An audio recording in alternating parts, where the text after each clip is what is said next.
TV Urban, musicoterapia no Brasil.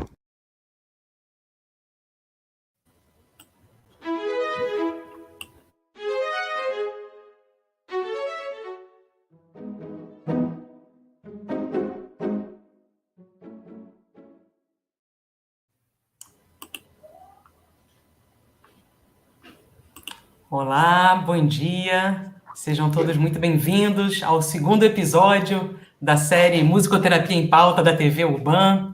Hoje meu nome é Tamara Steinman, musicoterapeuta aqui do Rio de Janeiro, e hoje eu vou estar aqui mediando esse encontro, esse episódio sobre musicoterapia e autismo, que vai contar com a participação como convidados Renato Sampaio, que está falando com a gente de Belo Horizonte.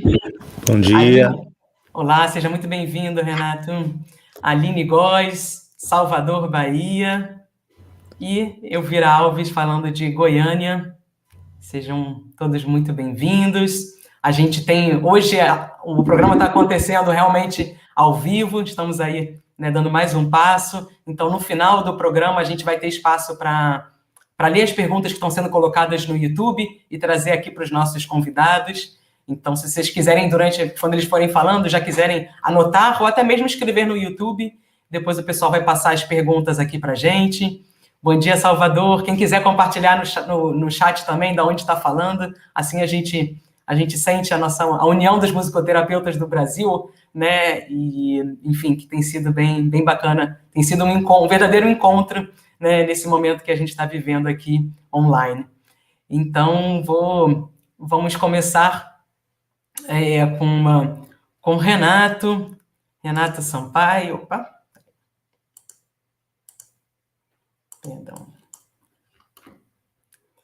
Renato, que é musicoterapeuta, educador musical, doutor em neurociências, professor adjunto de musicoterapia na UFMG. Desde 2011, coordena o projeto de extensão Musicoterapia nos distúrbios do neurodesenvolvimento da UFMG. E há mais de 20 anos atua com pessoas com autismo e tem atuado pelo fortalecimento de políticas públicas para pessoas com transtorno. Tem sido palestrante convidado em eventos nacionais e internacionais na área e já publicou livros, capítulos de livro e artigos em periódicos científicos. Renato vai falar para a gente sobre musicoterapia e autismo, alguns aspectos históricos e metodológicos. Seja muito bem-vindo, Renato.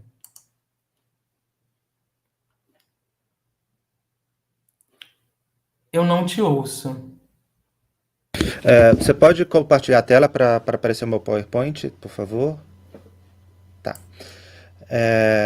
Então, bom dia a todas, todos.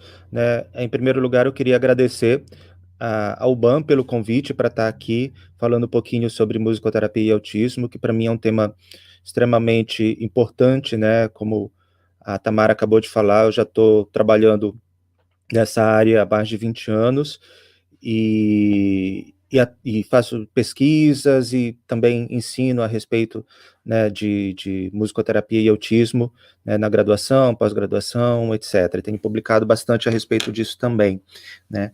É um prazer estar aqui também junto com queridas e competentes colegas, né, Aline e Elvira, que também trabalham em instituições públicas, assim como eu, né, e eu queria começar falando que não há conflito de interesses para que a gente esteja aqui, né, tanto eu quanto Elvira quanto a Aline, uma vez que nós estamos de forma voluntária aqui participando desse programa, né, não estamos recebendo honorários, cachê, nem nada do tipo, e estamos aqui como servidores públicos comprometidos com o nosso trabalho em prol do público que a gente trabalha, né, no caso aí pessoas com autismo, suas famílias e etc.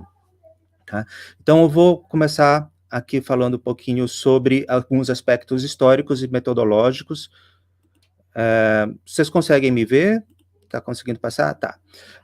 Então, o termo autismo, ele foi criado por Bleuler, né, um psiquiatra, para descrever um sintoma da esquizofrenia, né, e é importante a gente pensar que por mais que esse termo ele tenha surgido para descrever um sintoma da esquizofrenia, o autismo é um quadro completamente separado da esquizofrenia, tá? O Bleuler, ele usa um termo autoerotismo de Freud, ele tira a parte eros, né, e deixa ali como autismo, para explicar, né, que a pessoa, na verdade, ela estava centrada em si mesma, ela estava, digamos assim, perdendo a conexão com o mundo, ou se isolando do mundo, né, estando centrada em si mesma. E aí, em 1943, Leo Kanner, um psiquiatra suíço, mas que estava radicado nos Estados Unidos na época, ele publica um artigo chamado Distúrbios Autísticos do Contato Afetivo, onde ele descreve um quadro de isolamento, resistência a mudanças, alterações de comunicação, de 11 casos clínicos que ele estava atendendo. E mais ou menos na mesma época, na verdade 1 ano aproximadamente depois, Hans Asperger, também psiquiatra, também austríaco, ele publica a sua tese de livre docência na Universidade de Viena, né, onde ele descreve a psicopatia autística infantil, né, que depois vem a ser chamada, né, vem a ser conhecida como síndrome de Asperger. É muito importante a gente pensar que esses 2 trabalhos, eles são publicados na época que ainda estava vigorando a Segunda Guerra Mundial, né? O Kanner, ele publica o texto dele numa revista científica dos Estados Unidos, e o Asperger publica o texto dele originalmente em alemão, né? Dentro lá da Universidade de Viena. E aí, por conta também dessa situação toda, o trabalho do Kanner, ele acaba sendo bastante conhecido, e o do Asperger, ele fica meio que escondido, né? Ele fica meio que não muito acessível para a população de modo geral. Até que na década de 1970, uma médica inglesa chamada Lorna Wing encontra o trabalho do Asperger, descobre, né, a existência desse trabalho, e começa a traduzir isso para o inglês, e isso acaba se tornando mais conhecido, mais acessível para a população de modo geral, né? Na década de 1990, né, surge o conceito, na verdade, de espectro do autismo, né, que englobaria tanto o autismo infantil, descrito por Kanner, quanto a síndrome de Asperger, quanto alguns outros tipos também de autismo, tá? E isso acaba vigorando, né, até que hoje a gente concebe realmente, não o autismo como um único quadro, né, não é uma única condição, mas, na verdade, é um espectro, ou seja, um conjunto de condições diversas, tá? Que vão desde quadros bastante severos, né, como era o descrito ali por Kanner, até quadros onde você tem comportamentos, onde você tem um nível de funcionalidade maior do indivíduo na sociedade, como é o autismo de Asperger, ou a síndrome de Asperger. Tá? O autismo, ele ainda tem a sua etiologia desconhecida, né, não se sabe o que causa o autismo, embora algumas teorias já tenham sido descartadas aí ao longo do tempo, né? Como, por exemplo, que vacinas causariam autismo, e eu acho que isso é muito importante a gente estar falando nesse momento de pandemia, né? Não existe nenhum estudo que comprove que vacinas causam autismo, pelo contrário, né, as vacinas são seguras até para pessoas com autismo, ou para grávidas, ou para crianças pequenas, né, no sentido delas não causarem autismo. Também outras teorias, como a teoria da mãe geladeira, né, que falava que o autismo ele era causado por uma dificuldade das mães de criarem um vínculo afetivo com seus bebês ainda durante a gestação, e por conta disso esses bebês se tornariam isolados do mundo. Existem basicamente também algumas compreensões genéticas sobre o autismo, né, principalmente a partir de estudos, por exemplo, com casos de gêmeos, né, a incidência de autismo na mesma família, também diversas outras síndromes genéticas que têm comportamentos autísticos, que têm um quadro autístico associado, como a síndrome de Rett, a esclerose tuberosa, o X frágil, etc. É importante a gente pensar também que existem basicamente 2 grandes grupos de teorias que explicam o autismo. Um grupo que se chama de teorias afetivas, que falam que o autismo é originário de uma dificuldade da pessoa de estabelecer relações, de estabelecer vínculos afetivos com outras pessoas, né? E um outro grupo de teorias, que a gente chama de teorias cognitivas, que falam que existe uma dificuldade de processamento de informações, porque o sistema nervoso central da pessoa com autismo, ele é diferente, digamos assim, de uma pessoa com desenvolvimento típico, tá? E aí, nesse sentido, existem abordagens, inclusive dentro da musicoterapia, que se vinculam mais ou às teorias afetivas ou às teorias cognitivas sobre o autismo. O número de casos de autismo tem crescido muito nas últimas décadas, né? Um estudo, por exemplo, do Centro de Controle de Doenças dos Estados Unidos, em 2004, falava que existia uma pessoa com autismo para cada 166 pessoas vivas, tá? Em 2020, esse número passa de 1 para 66 para 1 para 54, ou seja, para cada 54 pessoas vivas, uma teria algum quadro, né, dentro do espectro do autismo, né? E aí o que gera esse aumento de casos, né? Existem possibilidades, assim, ou tentativas de explicação por meios de fatores ambientais, né, como poluição, como alimentação, enfim, como diversas outras questões aí que poderiam estar ocasionando realmente um número maior de pessoas com autismo. Também a gente poderia pensar se existe o diagnóstico, ele está mais inclusivo, se o diagnóstico, o processo de diagnosticar está melhor feito, né, pelas pessoas de um modo geral, a partir do momento que você conhece mais sobre o autismo, os próprios terapeutas, os próprios médicos, os professores, enfim, todas as pessoas começam a compreender melhor o autismo e conseguem diagnosticar melhor o autismo, né? Então isso, né, são algumas tentativas de explicação, mas a gente ainda não tem um conhecimento muito preciso a respeito disso, né? É importante também a gente pensar que no Brasil, infelizmente, a gente não tem dados epidemiológicos consistentes ou oficiais sobre a situação do autismo especificamente no Brasil. Por isso a gente acaba utilizando muito em estudos, né, esses dados do Centro de Controle de Doenças dos Estados Unidos, né, que é uma grande referência aí do ponto de vista epidemiológico para diversas situações, inclusive no caso para autismo. No Brasil, um estudo feito por Cristiane Paula e colaboradores em 2011, na cidade de Atibaia, né, no interior de São Paulo, chegou a uma estimativa de que o autismo teria efeito aí em 0,3% da população. Em 2017, um estudo feito por Portolese e colaboradores, em várias cidades, inclusive aí Goiânia, Fortaleza, Belo Horizonte e Manaus, chegou a uma estimativa de 1% da população. Tá? A gente não tem, como eu falei, dados epidemiológicos consistentes no Brasil, a gente tem alguns estudos, né, eu citei aqui 2 deles, mas são estudos bastante locais, a gente não tem um levantamento que seja aplicável a toda a nossa situação brasileira, a gente realmente precisa de um censo oficial, né, e aí tem todo um movimento de incluir perguntas sobre autismo nesse centro que era para acontecer, vai acontecer, não vai mais acontecer? Enfim, né, tem todo um movimento político aí importante para a gente compreender realmente a realidade brasileira em relação ao autismo, tá? E a gente também, logicamente, precisa de mais pesquisas nessa área para a gente compreender a quantidade de pessoas que têm autismo e as condições em que essas pessoas vivem também, né, e as condições de cada caso, né, ou pelo menos de boa parte da população aí em relação a isso. A ONU, né, a partir desse estudo do CDC de 2012, que falava que haveria uma pessoa com autismo para cada 88 pessoas, estimava em 2012, né, usando esses padrões de 2012 do CDC, 70 milhões de pessoas com autismo no mundo, e daria isso alguma coisa em torno de 2 milhões de pessoas com autismo no Brasil. Brincando aqui rapidamente com números, né, se a gente pegar os dados do IBGE, onde a gente tem um número de pessoas que foram nascidas vivas em 2012, registradas em cartório, de 2.998.281 pessoas, né, se a gente usar a estatística de Paula e colaboradores, de 0,3%, isso daria 8.995 pessoas. Se a gente utilizar essa estimativa mais agressiva, digamos assim, mais atualizada, né, com uma maior taxa de incidência de autismo, que é a do CDC agora de 2020, de 1 para 54, isso daria 55.524 pessoas.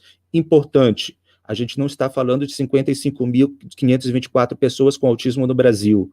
Como a gente está pensando que esses dados estão baseados no número de crianças nascidas vivas registradas em cartório em 2012, isso significa que a gente teria uma estimativa de 55.524 crianças com 9 anos de idade com autismo no Brasil. Tá? Isso é muito muito, muito importante a gente compreender a quantidade de pessoas com autismo que a gente tem, né? Até para que a gente possa realmente desenvolver políticas públicas, né, tanto de saúde, quanto educação, quanto de assistência social, enfim, diversos outros tipos de políticas importantes para atender as pessoas com essa condição.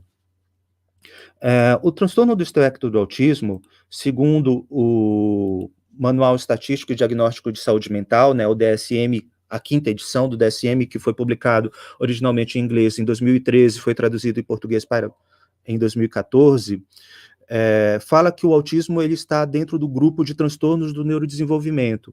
Isso implica a gente compreender que existe uma trilha de desenvolvimento, um percurso do desenvolvimento que é típico, né, que seria aquele normal, aí, gente, normal com muitas e muitas e muitas aspas, por favor, né, mas também haveria, logicamente, trilhas de desenvolvimento atípicos, aquelas que fogem desse padrão de normalidade. Lembrando que esse padrão de normalidade seria um padrão estatístico, né, um padrão a partir de determinadas descrições de condições de vida das pessoas. Então, os critérios diagnósticos para a gente compreender, né, delimitar ali que a pessoa é ou não é uma pessoa autista, ou seja, dentro do espectro do autismo, seriam déficits persistentes na comunicação social e na interação social, em múltiplos contextos, padrões restritos e repetitivos de comportamento, interesses ou atividades, e aí isso configura a tríade autística clássica, né, já descrita por Kanner, descrita pela Lorna Wing, enfim, por vários outros teóricos aí, né, que são as alterações da comunicação, as alterações na interação social e as alterações de comportamento.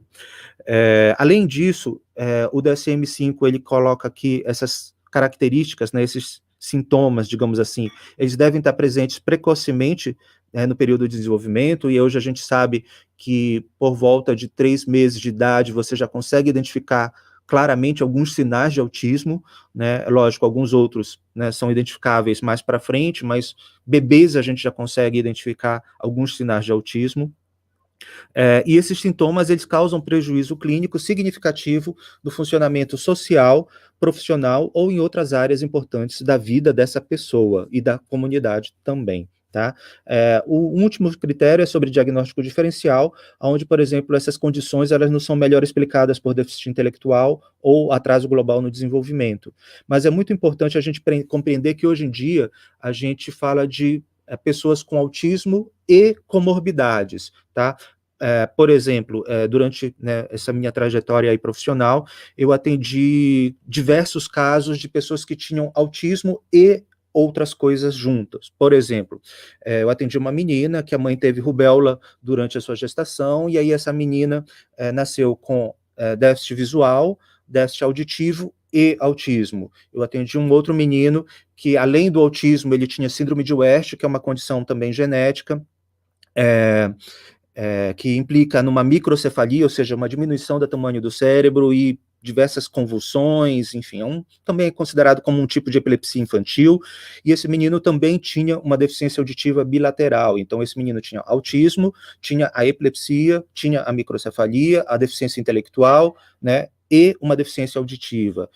Também atendi vários casos de que pessoas com autismo e depressão, pessoas com autismo e hiperatividade, pessoas com autismo e transtorno de oposição desafiante, muitos casos de crianças com síndrome de Down e autismo, dentre diversas outras situações, tá?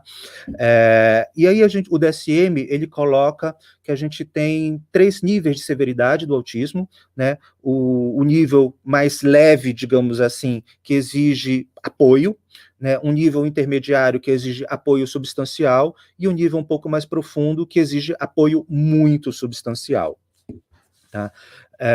O autismo, é importante a gente pensar que o autismo, ele pode ser compreendido como uma questão da pessoa, sem dúvida alguma, né, mas hoje em dia se fala muito em termos de neurodiversidade, né, que é um conceito que foi criado ali no final da década de 90, basicamente, para descrever um outro modo de ser no mundo, né. Eu falei ainda agora há pouco sobre trilhas de desenvolvimento típico, e aí haveriam também trilhas de desenvolvimento atípico, e essas trilhas de desenvolvimento atípico, que incluem o autismo, a hiperatividade, a dislexia e diversas outras condições, elas segundo esse conceito da neurodiversidade, eles não são entendidos necessariamente como uma doença, mas como uma outra forma de ser no mundo. Você, a partir de uma estrutura neurológica atípica, que, nesse caso, vai ser chamada de neurodivergente, para poder se contrapor, digamos assim, à condição neurotípica.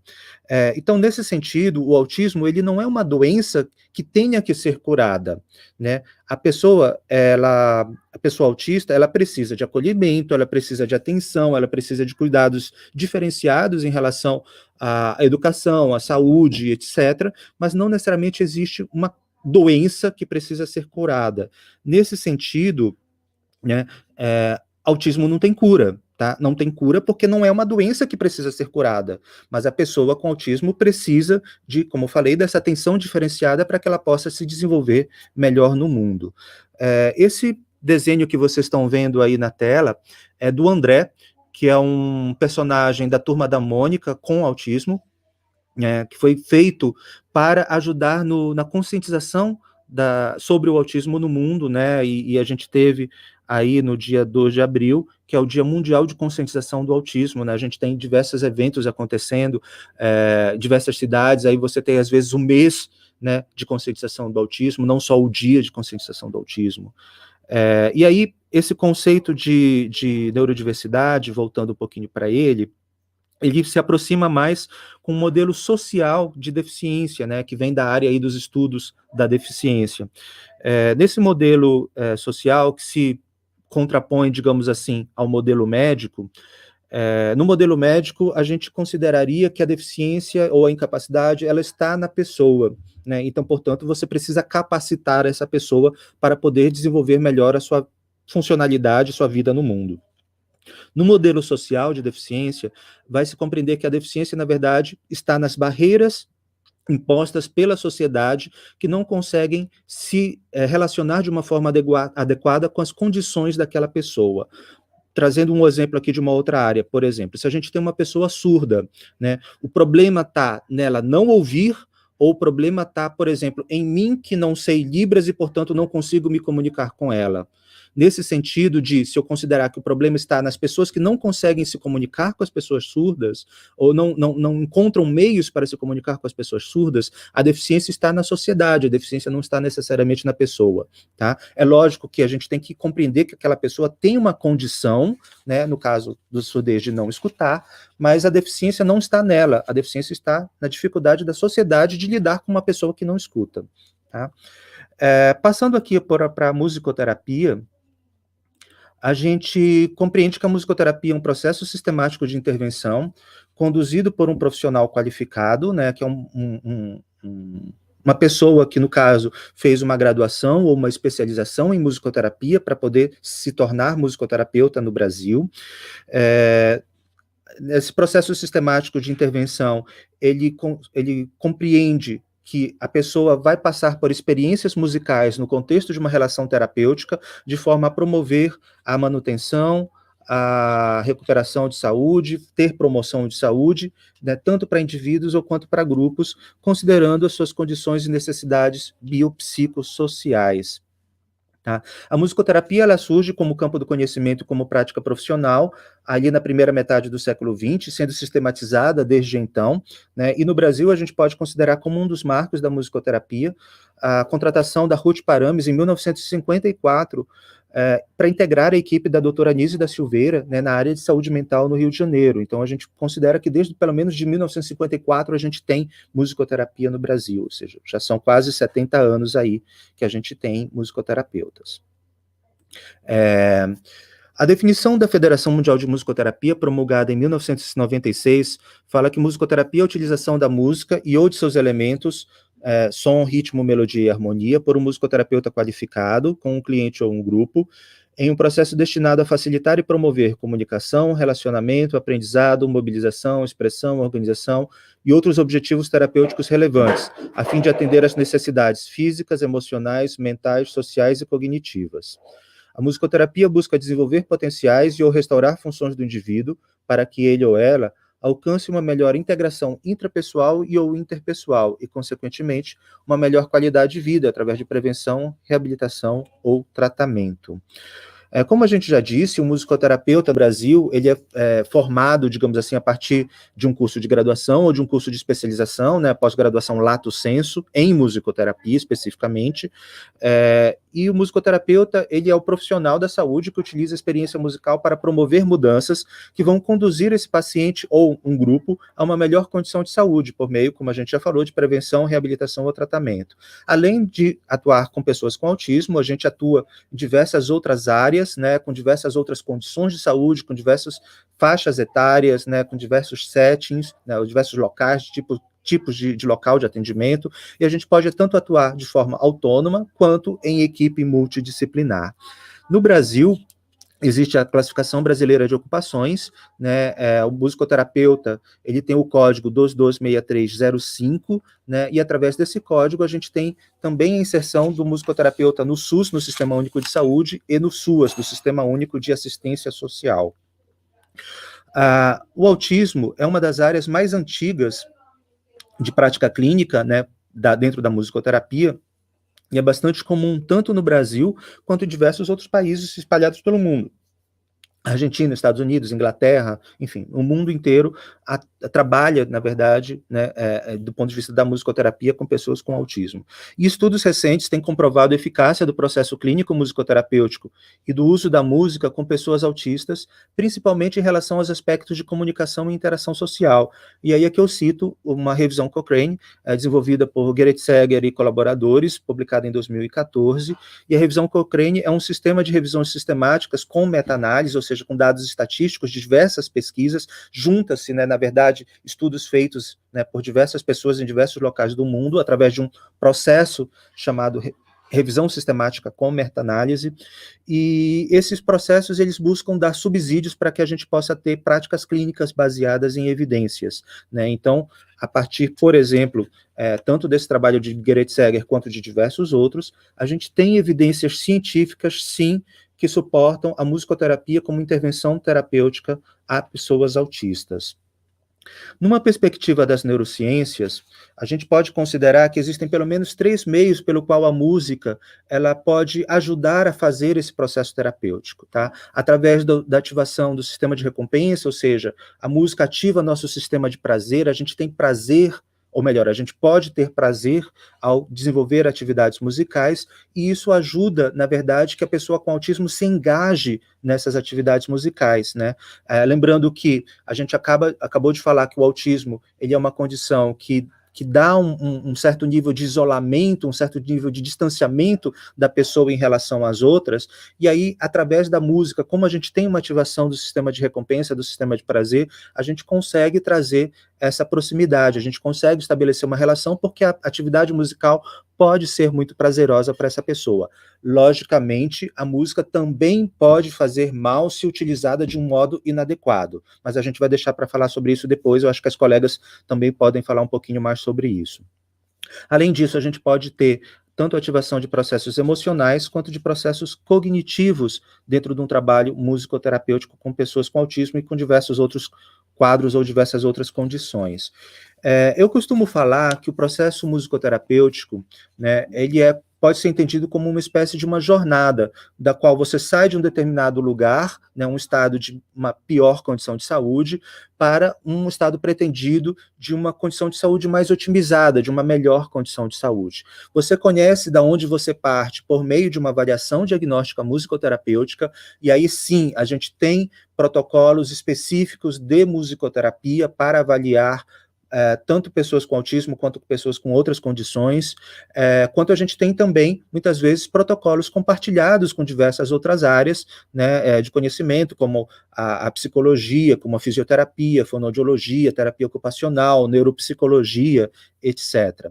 Então, a gente pode pensar no processo musicoterapêutico como um conjunto de intervenções sistemáticas, planejadas, longitudinais e sequenciais, no sentido de que o processo ele acontece ao longo do tempo, né, tentando levar a pessoa de uma condição de menor condição de saúde para uma condição de melhor condição condição de saúde ou de mais saúde, ou de uma saúde mais otimizada, aí dependendo um pouco da definição de saúde que você também está utilizando.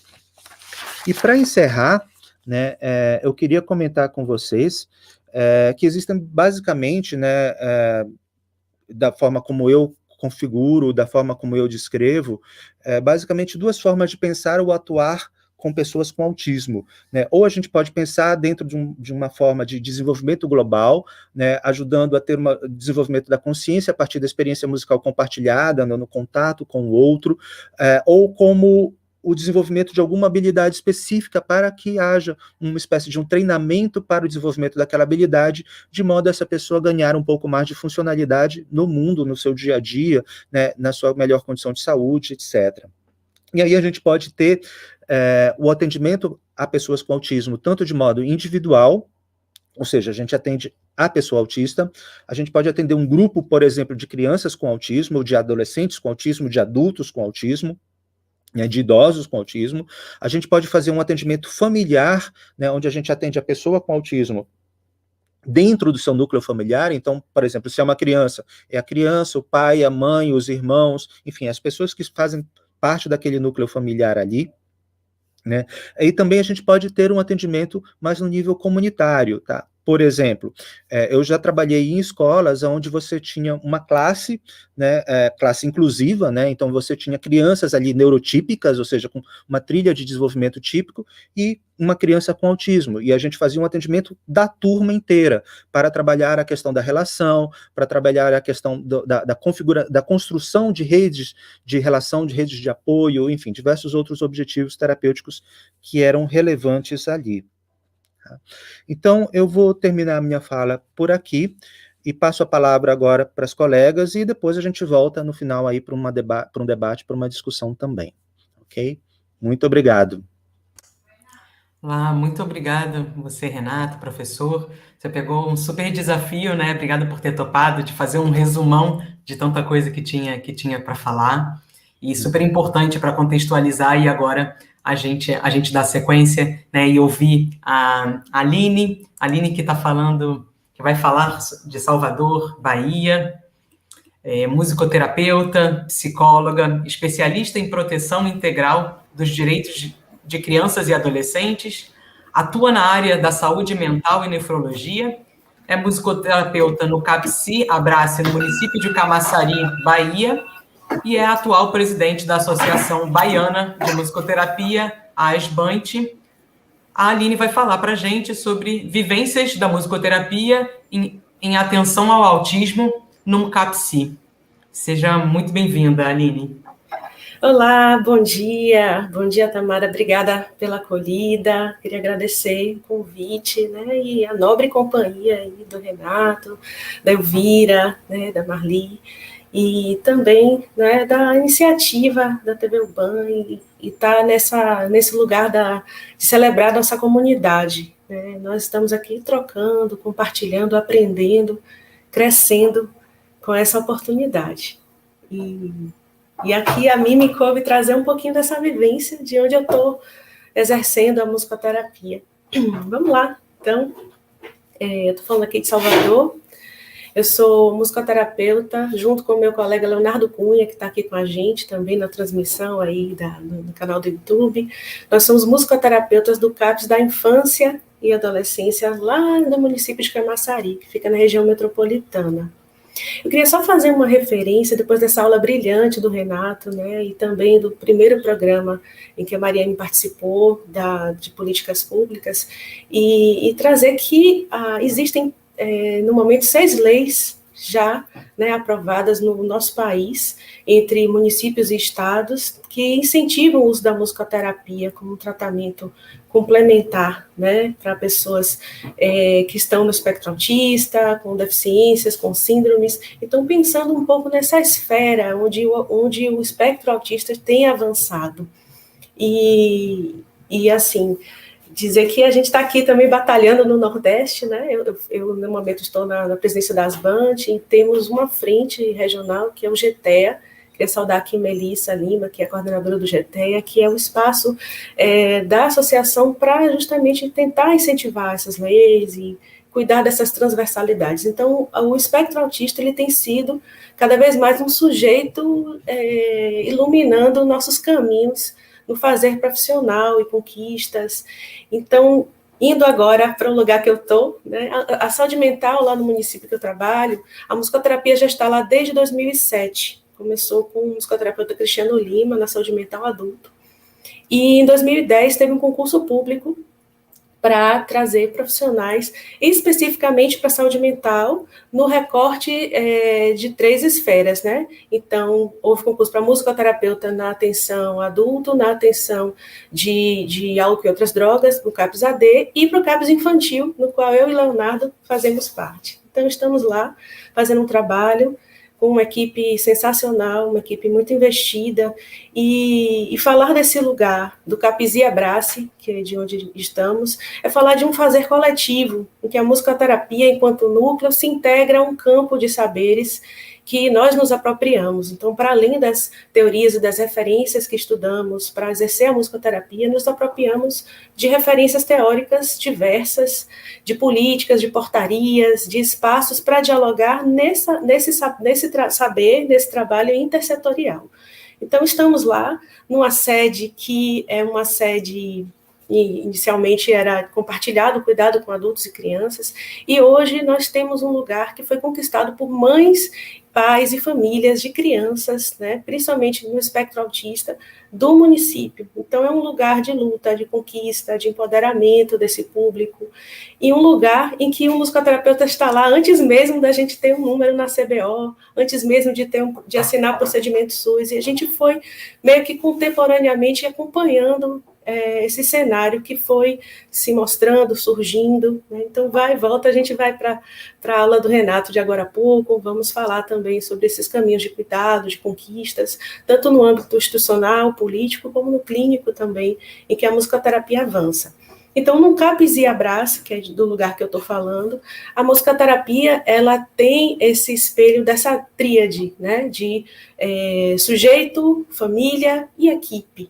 Sujeito, leia-se, crianças e adolescentes que estão no espectro autista, que tem um sofrimento intenso, que tem quadros de psicose, quadros diversos, em que a gente considera que é um público assistido pelo CAPS-I, né, uma política pública de saúde mental infanto-juvenil, e que em 2013, no ensejo das linhas de cuidado, que foi publicado pelo Ministério da Saúde, o CAPS-I entrou como uma frente de cuidado para as pessoas no espectro autista.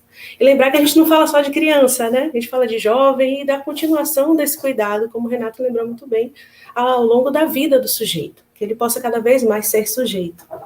Então, assim, no CAPS-I, é um espaço de alta e média complexidade, porém, assim como a atenção básica, é um espaço de porta de entrada, de portas abertas, né, no município. Então, nós recebemos, muitas vezes, pela primeira vez, alguém que chega com o seu filho, que traz ali uma desconfiança, uma suspeita de que haja alguma coisa diferente, até pessoas que já chegam com um diagnóstico, que já chegam com um laudo, para que possamos avaliar ou coavaliar. Então, é uma responsabilidade muito grande, e, ao mesmo tempo, um privilégio ser musicoterapeuta nesse espaço, principalmente para a turminha do espectro autista. Por quê? Porque nós temos nas nossas mãos recursos de uma natureza não verbal, de uma natureza expressiva, que esse sujeito chega e ele se coloca ali ao natural.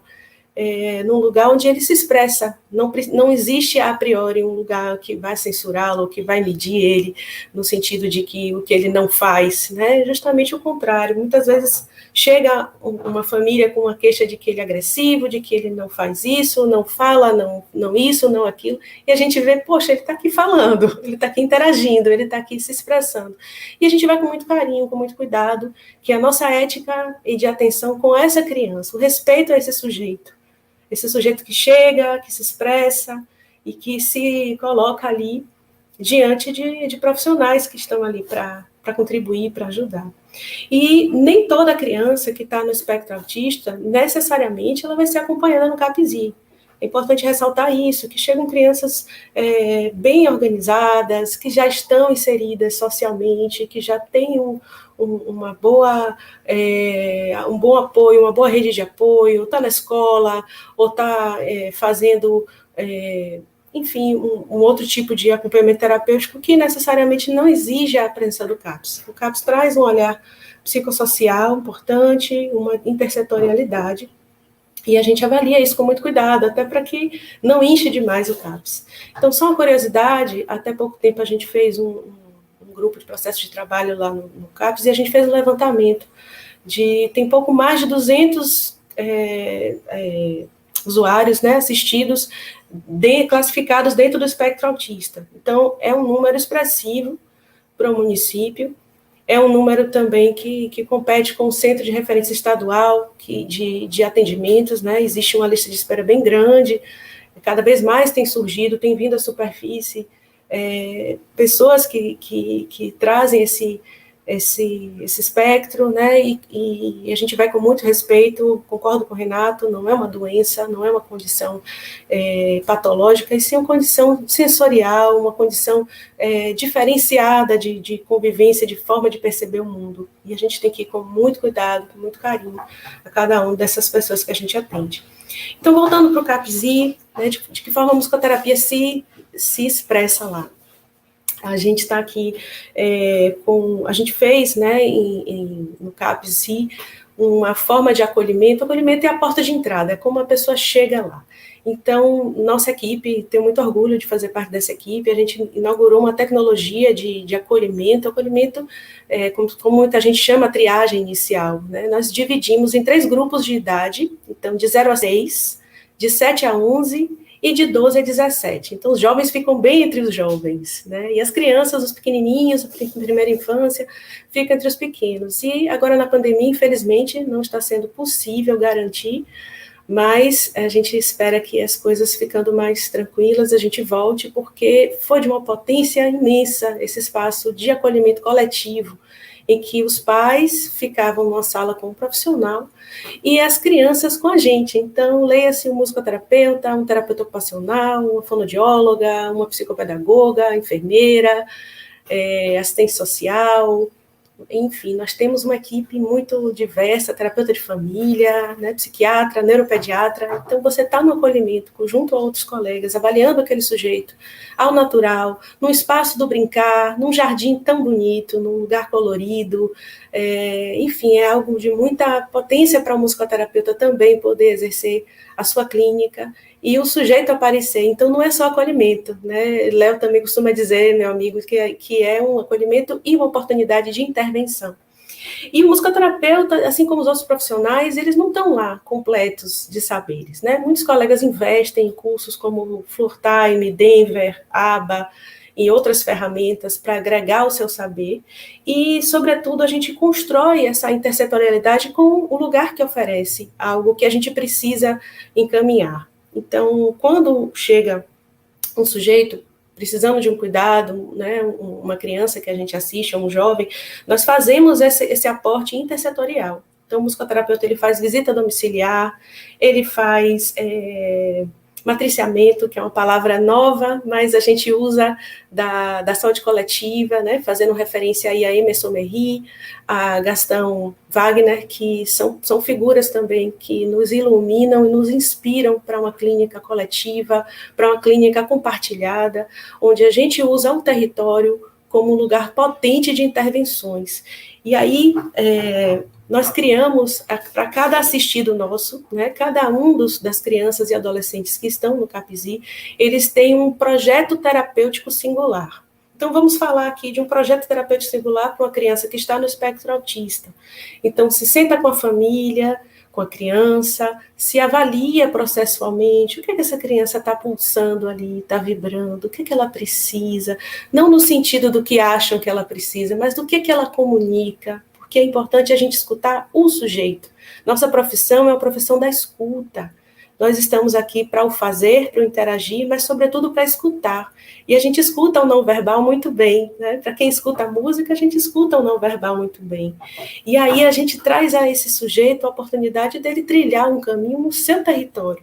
Então, o projeto terapêutico singular, que é uma ferramenta para quem trabalha na saúde mental, ele compreende não só um projeto que a gente pensa de objetivos a médio e longo prazo. Isso a Elvira vai falar melhor, que ela trabalha com reabilitação cognitiva, então ela vai trilhar objetivos individuais com o sujeito. A gente trabalha com objetivos individuais, objetivos sociais, psicossociais. Então, o PTS prevê que ele esteja na escola, se ele faz parte de um grupo de capoeira, se ele faz aula de dança, se ele estuda natação, se ele está fazendo um outro curso, se ele está fazendo fonoaudiólogo em outro lugar. Então, lá nesse município de Camaçari, a rede tem parceria com clínicas e espaços que atendem pelo SUS, que fazem atendimento individual em fonoaudiologia, tem também um espaço de ecoterapia para o trabalho com animais, que para crianças com espectro autista é muito importante, esse contato com os animais, eles têm uma afinidade incrível. Enfim, tem uma rede, e a gente recorre a essa rede para construir um cuidado, uma linha de cuidado.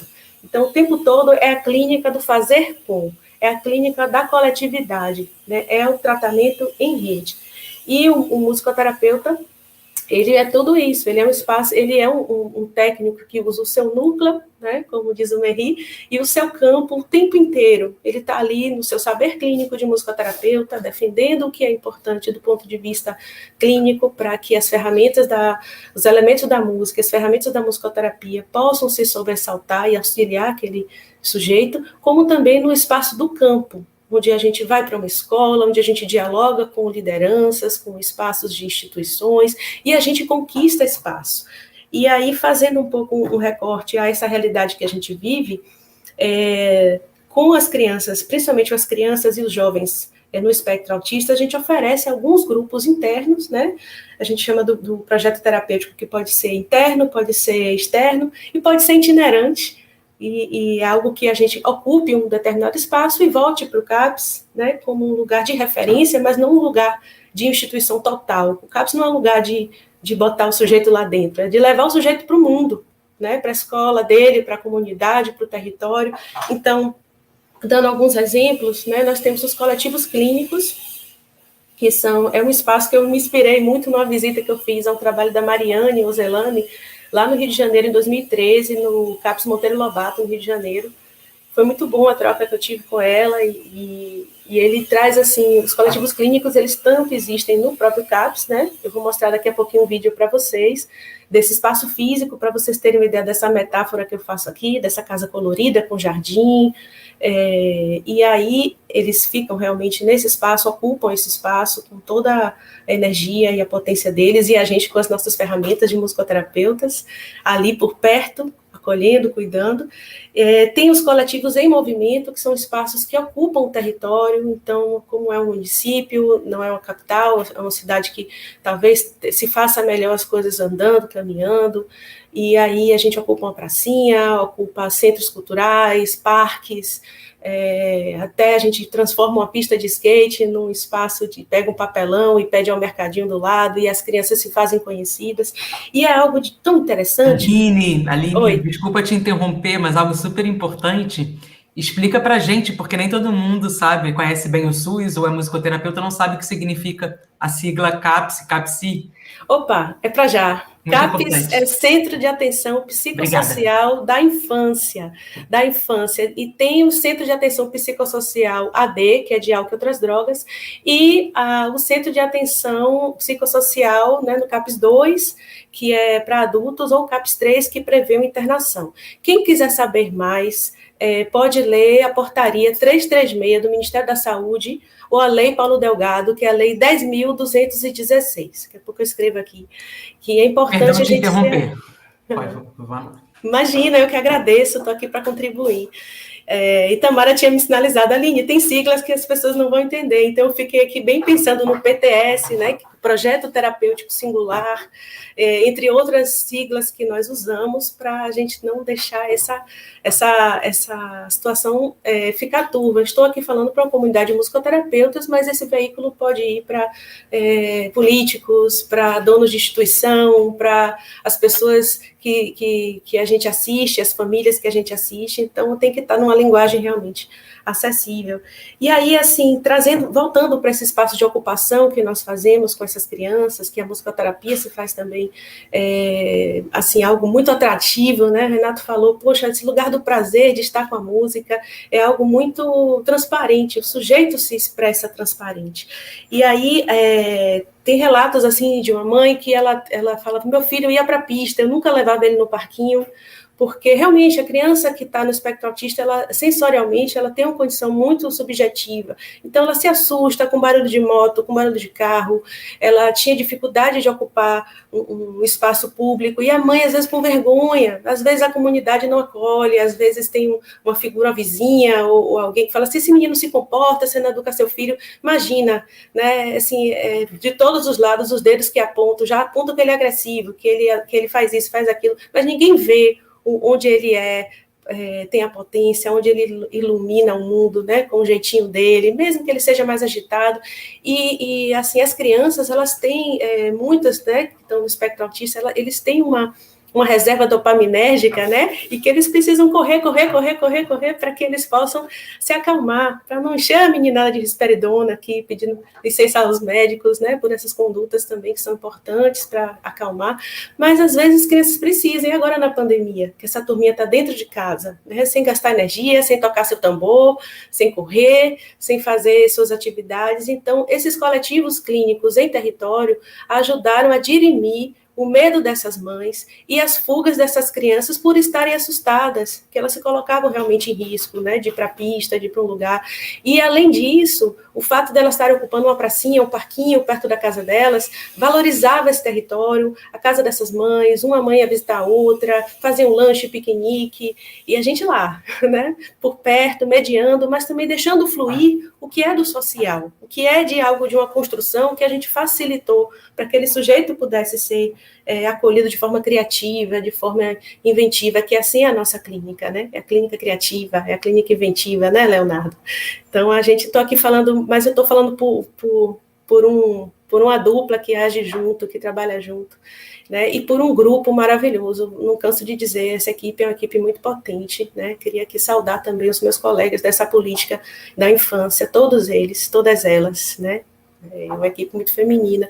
E é algo muito interessante que eu compartilho aqui entre os musicoterapeutas também, que a gente tenha cuidado, às vezes, a roupa que a gente vai, né? As crianças são muito sensíveis ao que é visual, então já teve crianças que eu não consegui atender porque não se suportaram o meu vestido. Eu fui com um vestido colorido, cheio de flores, cheio de coisa, e o visual foi difícil, ele chorou, teve uma outra criança também que ficou incomodada, então a gente tem que ter esse cuidado também, né? São crianças que têm uma condição, às vezes, de alimentação seletiva, e às vezes a gente faz uma hora do lanche compartilhado, e isso já ajudou muito para que eles pudessem se alimentar sozinhos, provar novas texturas, novos sabores, e as mães trocarem ideias sobre isso durante esse contato. Então, apostar na coletividade, apostar nesse espaço social, como isso auxilia esse sujeito a se expandir, e lembrar que nós, musicoterapeutas, temos o tempo inteiro a nossa potência da clínica criativa, da clínica inventiva. E é isso, né? Fechar aqui para esse espaço, assim, trazendo alguns desafios, né? Hoje temos como coisas positivas a gente escrever um procedimento com o nosso CBO, né? Com a nossa CBO 226305, quando a gente faz atendimento individual, a gente lança um código. O que é CBO? CBO, Classificação Brasileira das Ocupações. Nós estamos inseridos na CBO, inclusive vão no site da UBAN, que tem um texto bem bonito lá sobre a nossa CBO, que fala sobre a nossa inserção, né, na tabela SIGTAP do DataSUS, do Ministério da Saúde. Então, quando o musicoterapeuta que está no CAPS faz um atendimento individual, faz um atendimento em grupo, um atendimento que trabalha com práticas expressivas, comunicativas, cada um desses procedimentos, né, que são os procedimentos do SUS, tem um código e a gente lança isso no sistema e fica computado, vai para o Ministério da Saúde que o musicoterapeuta fez ali um acolhimento, um atendimento individual, para cada procedimento tem um código. A Angélica está perguntando que eu entrei para o concurso. Eu sou concursada, eu, Leonardo, o Cristiano e o Durval. Somos 4 musicoterapeutas nesse município. E é concursadas isso. como musicoterapeutas. Como Uma vaga de musicoterapeutas. musicoterapeuta. Isso, Muito importante nossa profissão de musicoterapeuta. E é isso, acho que meu tempo já expirou. Trazer essa mensagem, né, que a gente tenha sempre esse olhar da potência do cuidado compartilhado. Acredite no nosso núcleo de musicoterapeutas, mas, sobretudo, na equipe que você puder cativar, trabalhar, e olhando sempre esse sujeito como um sujeito cidadão, um sujeito de direitos, de desejos, que ocupa espaços e merece ocupar esse espaço com todo o seu brilho. Obrigada, e a gente se vê daqui a pouco no debate. Muito, muito obrigada a você, Aline. A gente tem um vídeo, não tem um vídeo? Não vamos passar?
Não sei se ficou meio cortado, para mim ficou. Enfim, esse é o vídeo, né, que mostra justamente o CAPSI que a Aline trabalha, e a gente pode ver, então, em imagens, né, tudo que ela descreveu assim. Muito, muito obrigada, Aline, e parabéns por esse trabalho. Daqui a pouco a gente volta com perguntas, tem gente que já colocou aqui, mas aí vamos agora ouvir a Elvira, e aí depois a gente volta todo mundo junto. Tá bom? Então, vamos agora para a nossa última convidada do dia. Agora, Elvira vai estar falando com a gente de Goiânia. Elvira é musicoterapeuta formada pela UFG, mestre em música, doutoranda em ciências da saúde, musicoterapeuta do Centro Estadual de Reabilitação e Readaptação, Dr. Henrique Santilo, em Goiânia. E a Elvira vai falar para a gente sobre musicoterapia na reabilitação cognitiva a pessoa com autismo. Super, super bem-vinda, Elvira. E vou pedir também, qualquer coisa eu entro aqui, né, e lembro, vou pedir também para tomar cuidado com relação às siglas, afinal de contas o nosso público é bem mais amplo até mesmo que os musicoterapeutas. Tá bom? Ok, pode deixar.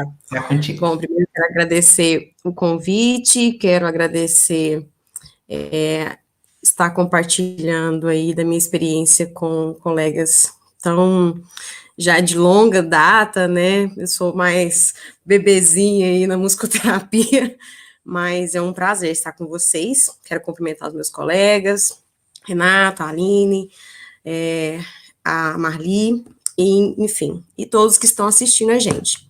Vou falar um pouquinho para vocês sobre a minha experiência na reabilitação cognitiva pessoa com autismo em um centro de reabilitação. Então, aqui é o CRER, né, Centro de Reabilitação Dr. Henrique Santilo, que é o hospital onde eu trabalho hoje, atualmente, tanto no setor ambulatorial quanto no setor de internação. Então, o CRER, ele recebe, nós temos hoje 270 leitos de internação e 40 de UTI, e nós temos um serviço ambulatorial também. No serviço, o CRER, ele recebe atendimento, os atendimentos feitos pelo CRER é 100% SUS. Nós somos um centro de reabilitação CER 4. O que é isso? CER significa Centro Especializado em Reabilitação. Então, quando ser 1 é quando atende uma deficiência.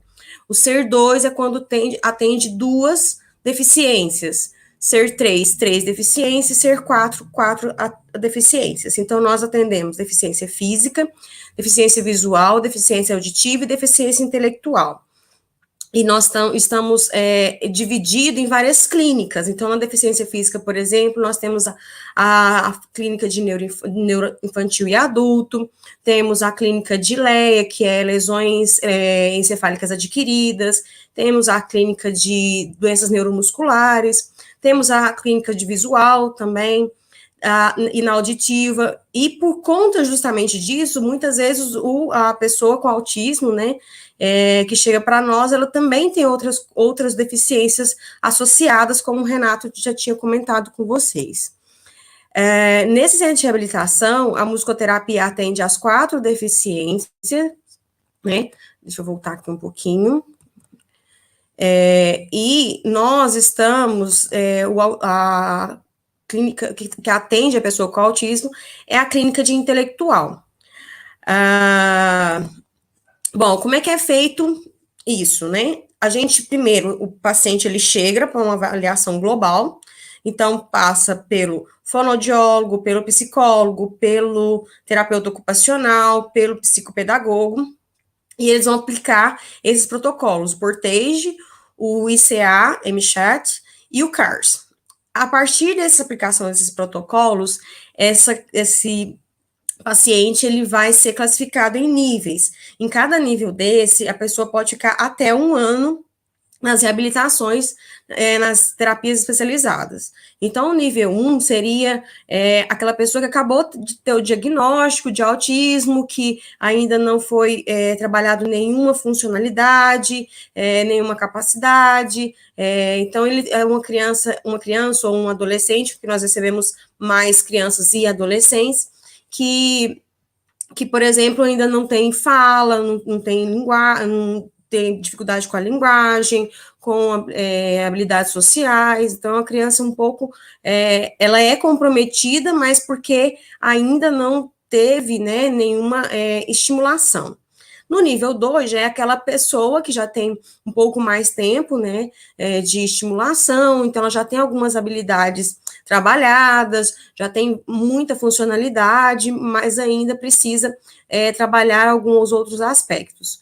E no nível 3, é aquela criança ou adolescente, ou que ela tem um autismo severo, e aí ela já passou por todos esses níveis, e ainda continua com muitas dificuldades, ou aquela pessoa que foi muito estimulada e que já consegue ter muita funcionalidade.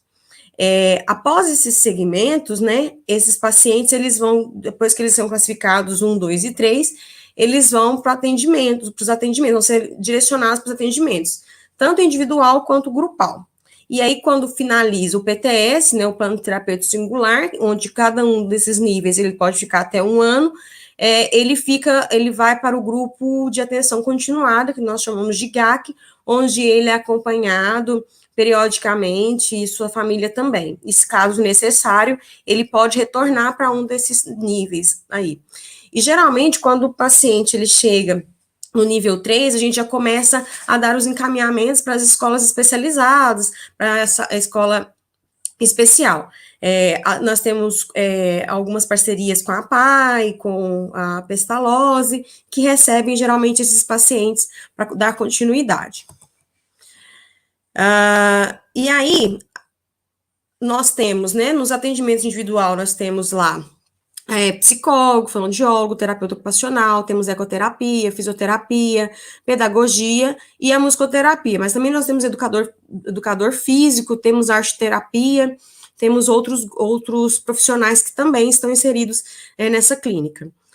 Nas atividades grupais, nós temos o grupo de habilidades sociais, o grupo de EVD, grupos de comunicação, de seletividade alimentar, de orientação e treino comportamental, de psicomotricidade, de vivências lúdicas, leitura e escrita e grupos de pais, e o músico-linguagem, que é o grupo de musicoterapia. É claro que a musicoterapia, ela poderia entrar em todos esses outros grupos, né? Eu acho que é interessante a gente perceber o quanto a musicoterapia, ela tem um leque muito abrangente na clínica para o autismo, né? Para a pessoa com autismo.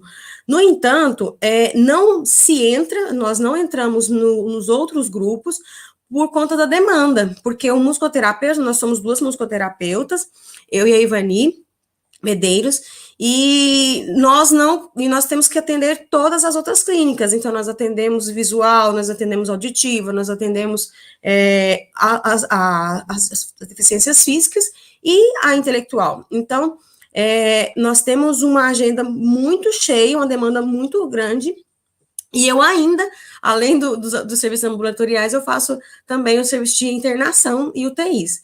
Então, assim, a gente não consegue abarcar toda a demanda, né? A gente sempre fala que só a clínica de intelectual já dava um musicoterapeuta tranquilo e calmo. E ainda tem muito trabalho.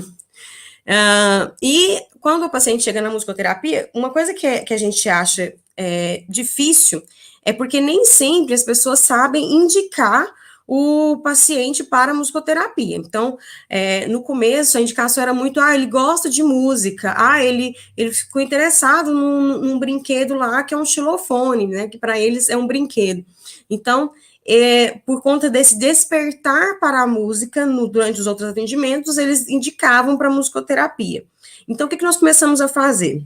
Nós começamos a trabalhar com os profissionais, né, quais a indicação para a musicoterapia, e ainda assim, a gente tinha dificuldades com esses encaminhamentos, então nós decidimos fazer a avaliação de todos os pacientes depois daquela avaliação, a primeira avaliação.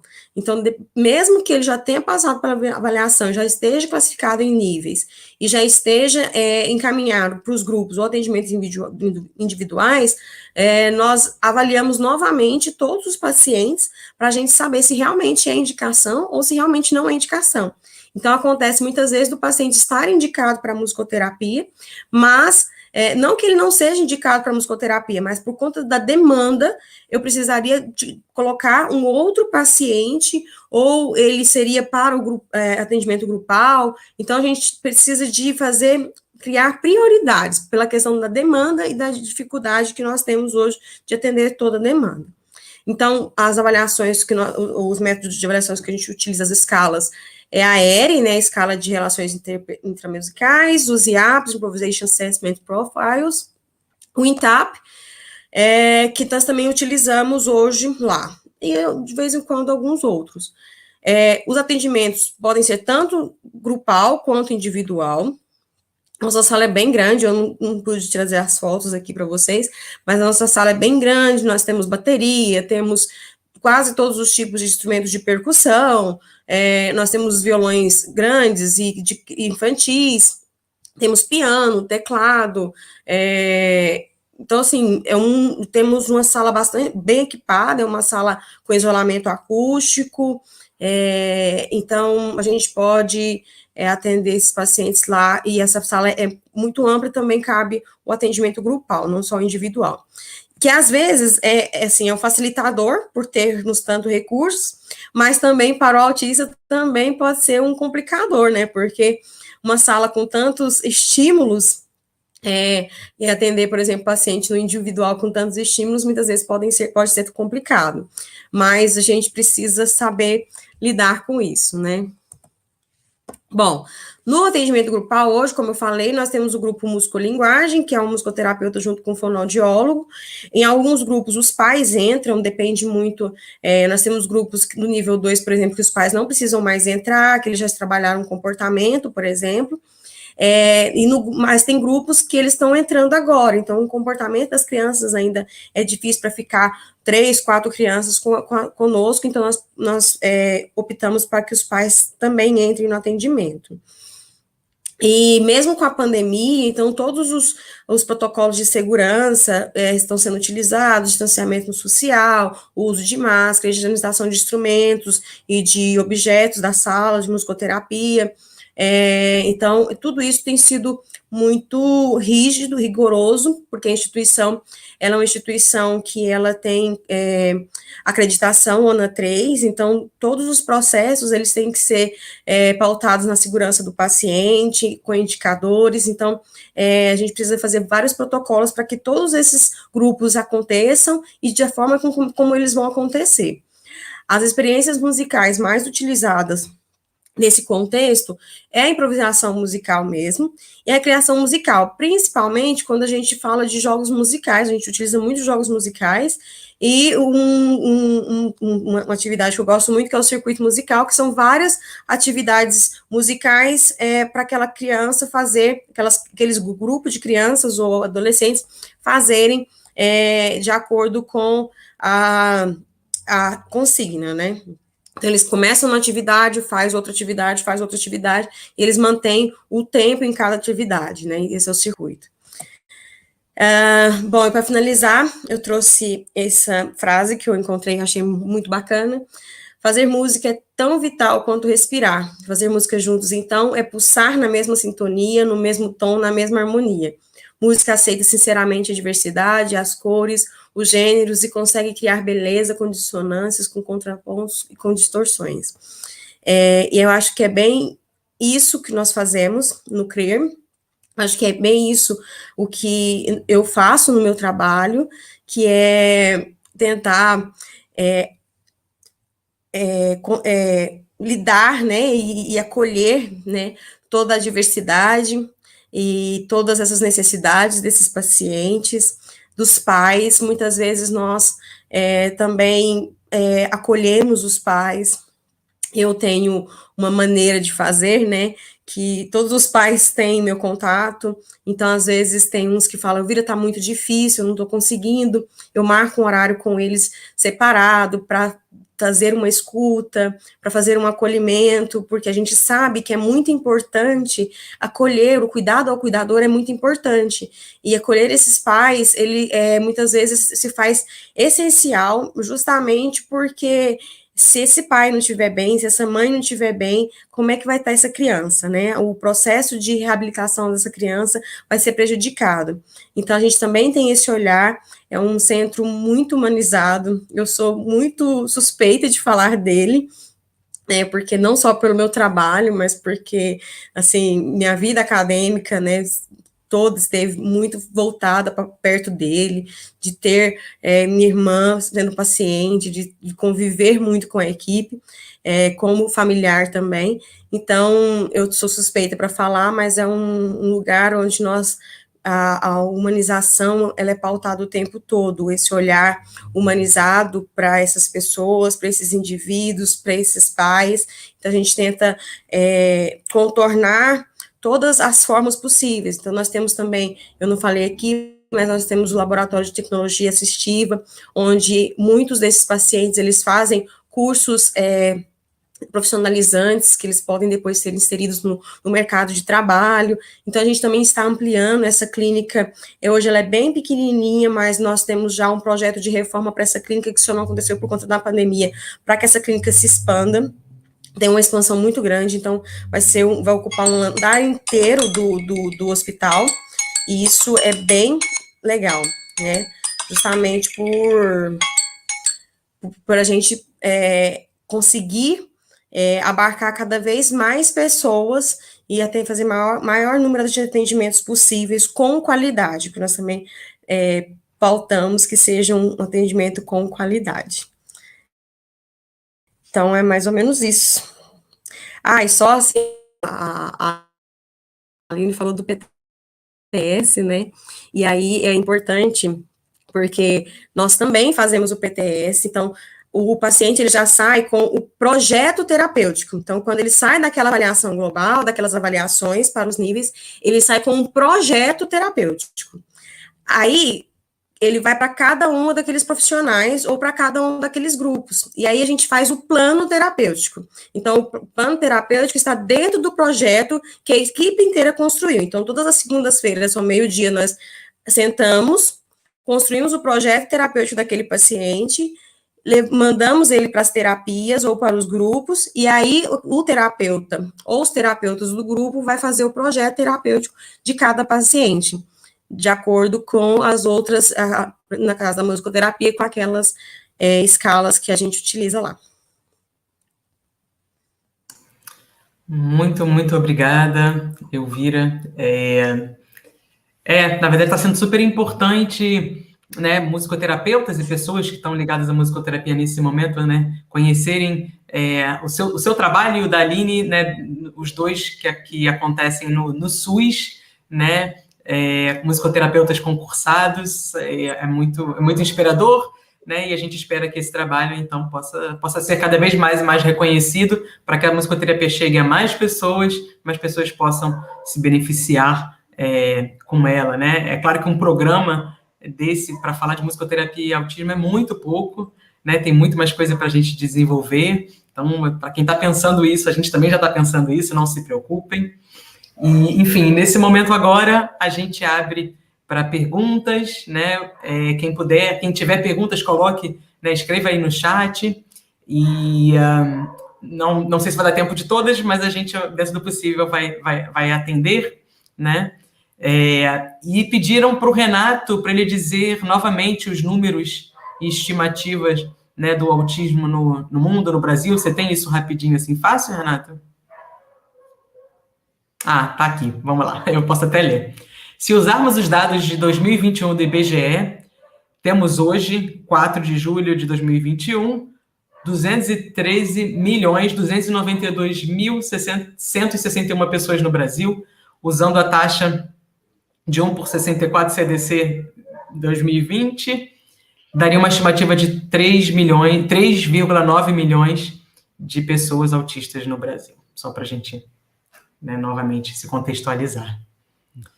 E é isso, pessoal. Vamos escrevendo perguntas. Acho que o pessoal está selecionando também para trazer aqui para a gente. Se quiser direcionar para algum convidado também, fique à vontade. Gostei quando você fala que os pais devem ser assistidos para um bom desenvolvimento da clínica, Elvira. Com certeza, esse olhar faz toda a diferença, né?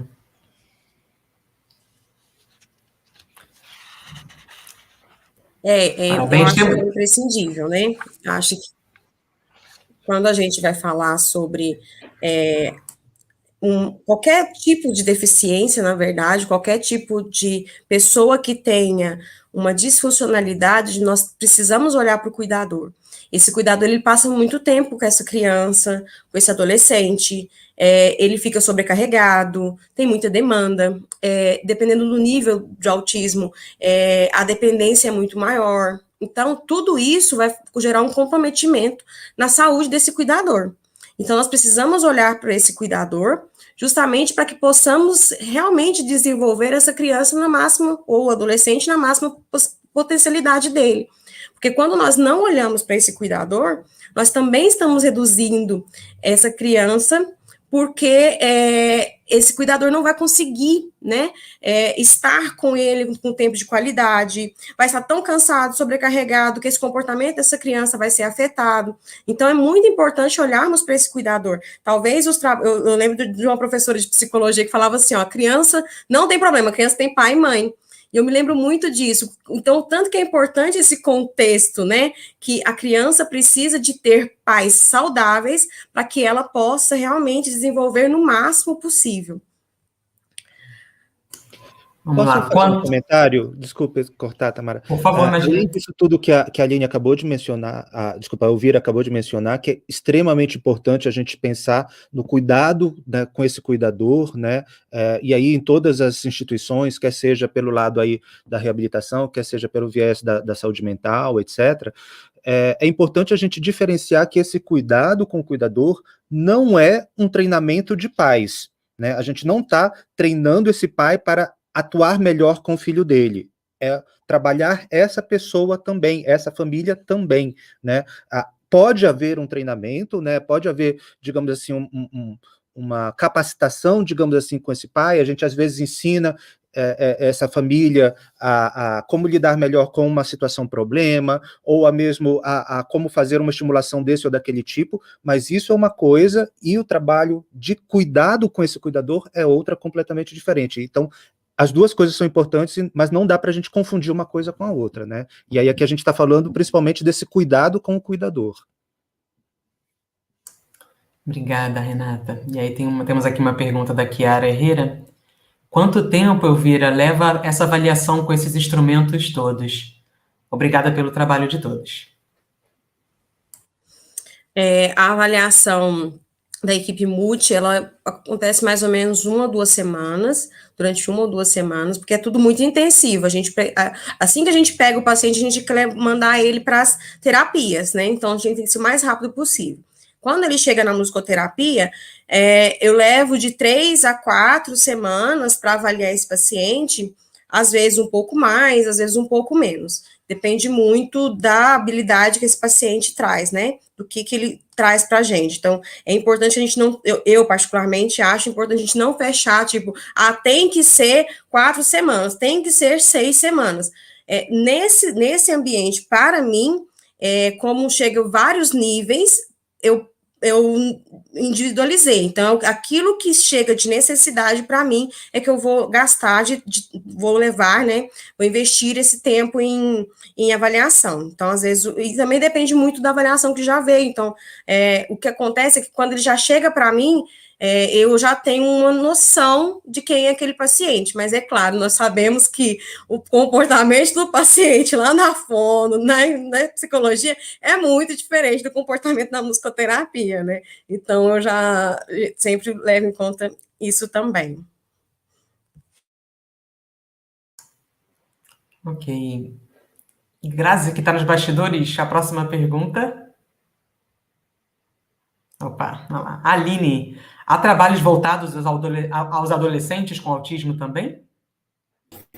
Opa, sim, Débora, com certeza. Inclusive, entre as oficinas que existem lá no CAPSI, tem a oficina de rádio, que Leonardo iniciou, né, capitaneou, e a gente tem com os adolescentes. Eu tenho Musicantos, foi um grupo pensado para esse espaço, para o jovem, que também contempla quem está no espectro, mas quem está mais comprometido, quem tem uma dificuldade maior, mas também já se permite se socializar, ainda que com alguma dificuldade. Então, tem alguns espaços, sim, principalmente espaços itinerantes, em que o jovem, né, como eu falei na apresentação, o CAPES, ele não necessariamente faz algo dentro só dele, né? Ele leva projeta para o território. Tem até uma imagem do vídeo que a gente passou, que foi uma caminhada do Setembro Amarelo, né, de prevenção ao suicídio. Então, jovens, né, adolescentes que foram para essa caminhada, com o apoio do pessoal da residência, que estavam na atenção básica. Então, como é um trabalho integrado, fazer grupos também em espaços da atenção básica, grupos sobre bullying, cuidado, autocuidado. Os adolescentes têm muita voz e vez, porque a gente pensa no autista sempre a criança, né, e é perfeito, a gente tem que incluir, sim, a criança, o jovem, né, a turminha que está também Asperger, é importante também dar um espaço de visibilidade e escuta para eles. E, bom, a gente já vai finalizando, então, aqui o programa. E, né, tem muitos elogios, muitos comentários. Muito obrigada por todo mundo que está assistindo, né?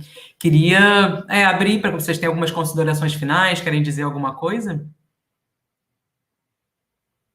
Renato, Aline, Elvira, fiquem à vontade. Queria reforçar uma coisa importante, né? No caso, eu acabei falando um pouco sobre a questão do quadro nosográfico, assim, do diagnóstico e tal, mas eu acho que isso ficou muito claro na fala da Aline e da Elvira, mas eu acho que é importante a gente estar sempre reforçando que a gente não trata o autista, a gente trata o autismo, a gente trata a pessoa com autismo, né? Então a gente não trata o quadro clínico, né? A gente tem que olhar como que aquela pessoa quais são as necessidades, quais são as limitações, quais são os potenciais daquela pessoa e ajudá-la a se desenvolver da forma o mais ampla, abrangente e consistente possível. E, principalmente também, usando aí um termo que é importante, que a Aline acabou de mencionar, a gente não faz por ela, a gente faz com ela, a gente constrói esse caminho com a pessoa, né? Mesmo que a gente, como profissional, tenha lá nossos protocolos de avaliação, tenha nossos... tem as nossas burocracias, digamos assim, né, dos planos, disso, daquilo outro, isso tudo é uma construção que é sempre junto com aquela pessoa, né? Lógico, a gente tem um protocolo, a gente tem uma forma de olhar, a gente tem uma forma de escutar, uma forma de compreender a pessoa, mas, na verdade, os objetivos são sempre traçados em comunhão, sempre com a pessoa, não pela pessoa. Né, e eu acho que isso é fundamental da gente estar reforçando sempre, né, quer seja na reabilitação, quer seja na saúde mental, quer seja com autismo, quer seja com qualquer outro quadro, qualquer outra condição. Maravilha, super importante mesmo. Aline? Opa! E falando nesse com eles, né? Queria agradecer a todo mundo que faz parte disso aí, né? Assim, agradecer a comunidade de musicoterapeutas em todo o Brasil que está se inspirando, fazendo essa clínica criativa, inventiva, com o nosso saber, juntando a outros espaços. Agradecer as mães das crianças, dos jovens que a gente acompanha nessa unidade que aqui trouxe, né? A permissão da coordenação de saúde mental, da nossa coordenadora também, para poder veicular isso foi autorizado, foi tudo muito bem cuidado para que a gente pudesse partilhar e que a gente siga com essa ética, né? Que é ética com o nosso sujeito, que a gente não deixe nunca de iluminar o saber desse sujeito que a gente assiste. A gente está aqui por eles, para pensar junto também de que forma as famílias podem olhar eles da forma que eles podem ser potentes. E para além de diagnósticos, de avaliações que são importantes, que a gente nunca perca de vista esse sujeito, que ele pode nos contar. É isso aí. Agradecer muito a oportunidade de estar aqui. Muito bom. Obrigada. Bom, eu também vou agradecer, né, a oportunidade de estar aqui, meus colegas, por compartilhar tanto. Agradecer, eu achei interessante que a Aline trouxe, né, de agradecer os pais e os pacientes, né, porque o que seria de nós sem essas pessoas que nos ensinam tanto? Eu acho que eu estava pensando, eu sempre penso, todas as vezes que eu vou fazer um trabalho, alguma coisa, eu sempre penso na minha trajetória quanto musicoterapeuta, eu fico pensando o quanto nós aprendemos com esses seres, com essas pessoas, com esses indivíduos, e o quanto a gente se torna, cada dia, uma pessoa diferente, após cada atendimento que a gente faz, após cada dia de trabalho, e eu acho isso incrível e fantástico. Eu sempre costumo dizer, e não eu sei que vocês vão concordar comigo, mas a maioria das pessoas concordam que é uma das profissões mais lindas que existem. A gente vê coisas acontecerem que, às vezes, nós mesmos, eu particularmente, às vezes falo assim, gente, como assim? Eu já ouvi isso em livro, já vi isso em livro, mas eu nunca estou vendo agora na prática, e é muito bom. Então, se eu posso deixar algo aqui para vocês, é para que vocês não desistam, né, do que vocês acreditam, do que cada um acredita, da forma que acredita. Há espaços e espaços para compartilharmos, para alcançarmos ainda, para conquistarmos ainda. Somos muito jovens, né, como profissão, e eu acho que ainda a gente tem muita coisa para conquistar, e a gente não pode perder esse campo ainda que tem para conquistar de vista, e não deixar de acreditar, né, de como você faz musicoterapia. Eu faço musicoterapia de um jeito, a Aline faz de um jeito, e o Renato faz de outro jeito, e vários outros fazendo. Cada musicoterapia tem, acho que ali a Regiane, se eu não me engano, fala que tem musicoterapias, e essas musicoterapias têm se transformado nessa coisa linda que é essa profissão, à beira da regulamentação. E com esse super discurso, a gente termina o nosso programa. Agradecer a Grazi Pires e a Marli Chagas que estão aqui nos bastidores nos ajudando, né? Esse foi o nosso segundo episódio da série Musicoterapia em Pauta, com o tema de musicoterapia e autismo, da TV UBAN, União Brasileira das Associações de Musicoterapia. E, gente, para quem está aí, né, nos acompanhando, ainda não curtiu, né, a gente convida a curtir, a deixar seu comentário, a se inscrever no canal, ativar o sininho para saber quando vai ser o próximo programa. Esse nosso programa, dessa nossa série, vai ser daqui a um mês, em agosto, em breve confirmamos a data, mas temos aí também o programa de políticas públicas, que deve acontecer mais um episódio agora em julho. E também a gente está fazendo isso para não ficar, para o conteúdo ficar além da nossa comunidade de musicoterapeutas, então, quem sabe compartilhar com mães, né, dos nossos pacientes, né, diretores das instituições que a gente trabalha, ou quem mais a gente acha que possa se beneficiar e se interessar, né, por esse trabalho que a gente realiza, que a gente sabe o quanto ele é relevante e pode ainda crescer mais e mais. Então é isso, gente. Um bom domingo a todos e até mês que vem.